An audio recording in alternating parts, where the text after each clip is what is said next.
Okay, so we're back again. I wanted to show you a little trick. So this is just a straw from, I believe it was Starbucks. It is pretty big. If you could find a smaller straw, it would be better. But what you do is you thread your yarn through it and then put your knot, your slip knot on. And this sometimes, like I said, this one's a little bit tight, but, oops, sorry. So sometimes it makes things a little bit easier. Like I said, this one is a little tight, but you can still get through it pretty easy as I'm making my crazy eighth, okay?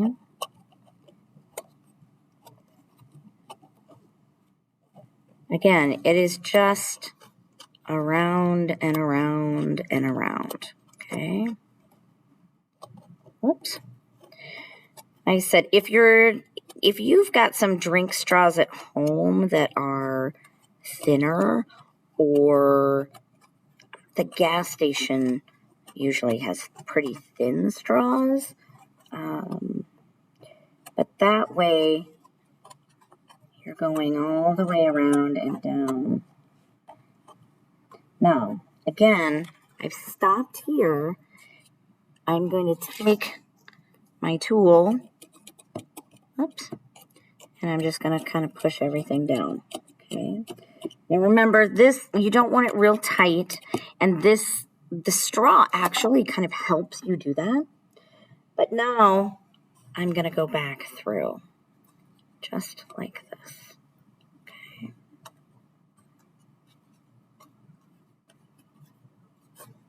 Oops. I need more yarn. Okay. So now around and around and around and around. Now I want you to look from here. I want you to see the difference in the two stitches. So the bottom one is the crazy eight. That's this one. The top one is just a loop around. Okay. The bottom one, the first one, that's the only one you have to do this for. Okay, is the crazy eight. And then you're going to start doing this part with it. See that? Okay. Now I'm going to go back to getting this all the way around, like so.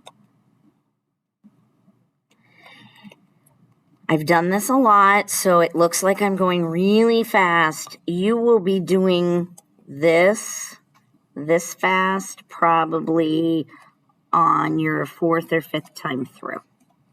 Okay, this is one of those things that it just works. Okay, now remember I ended with this one, so that's the first one I need to do. So I need to take my bottom loop and pull it over the top. Okay, so now I've just got one stitch left on there. Okay, I like to go back and forth and back and forth and back and forth. You don't have to. You can do all one side and then all the other side. But I'm going to go back and forth. So if I'm going here, you can see I have two stitches. I'm taking the bottom stitch and I'm pulling it over the top. Okay, and then I'm coming up here. I'm taking that bottom stitch and over the top. Now, sometimes when they get tight, what I want you to do is use this tool that we made, right? That's what this is for. So if you kind of, I'm not sure if I can get you to see this. Let's do it this way. So the inside of the bobby pin, right? You can see, oops, you can't see anything. So the inside of the bobby pin is like right here. So if I kind of push my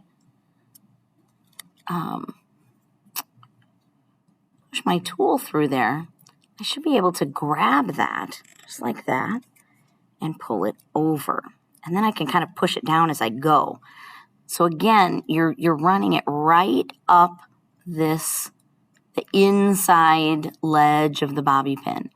Now, if you've noticed, I took that plastic piece off of my little tool, and it makes it work a little bit better.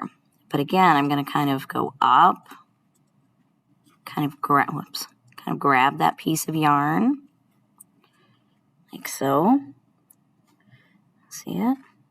And then over the top. So you can use this or you can not use this. Some people hate this. Sometimes this is just for those stubborn stitches.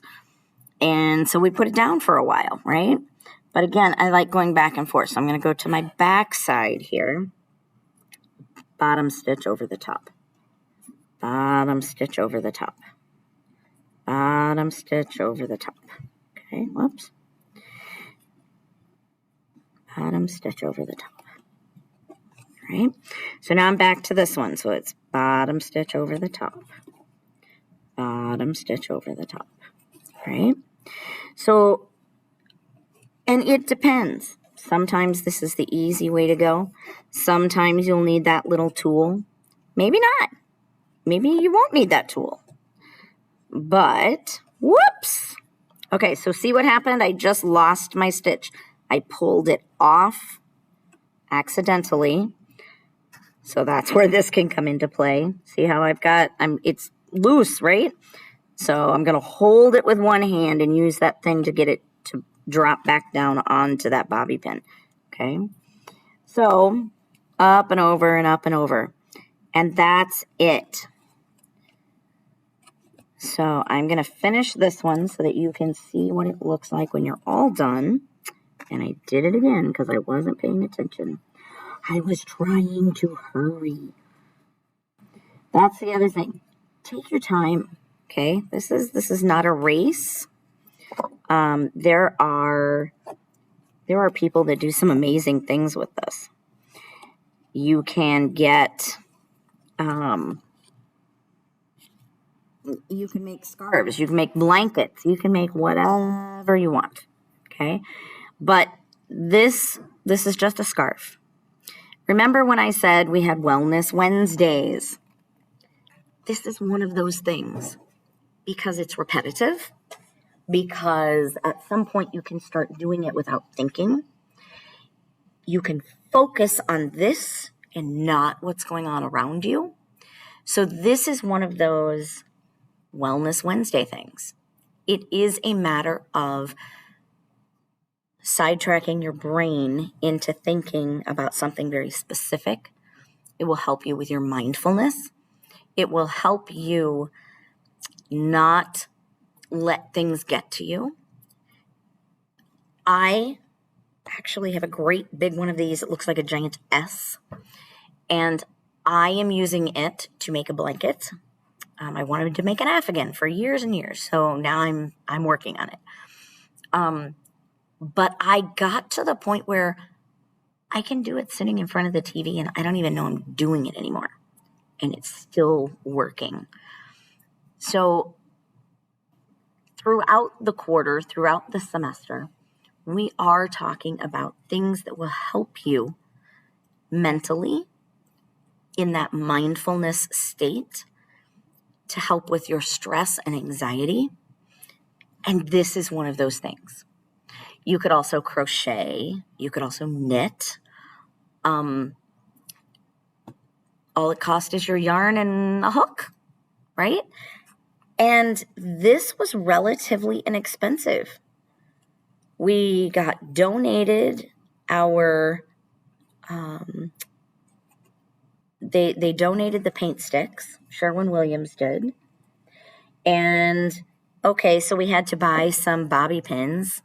It took us a couple dollars worth of bobby pins, and we had some clay. So for about $3, I made the loom and whatever yarn you choose to use. Now, when you make other looms at home, and you can or you can't, that's up to you, but how close your bobby pins are together is how tight your stitch will be. So if you want to use big, thick, chunky yarn, then you could take out every other bobby pin and you could use the big thick yarn. I would make this wider because otherwise it may not fit down inside of it. But you can do all kinds of things with this. They have round ones to make hats with. They have long plastic ones that you can make other things with. So this is something that someone else has started. This is a loom that you go buy at the store. Okay. So this is just, we're doing the same thing. We're just doing it a lot cheaper. Okay. And this is the scarf that she's making.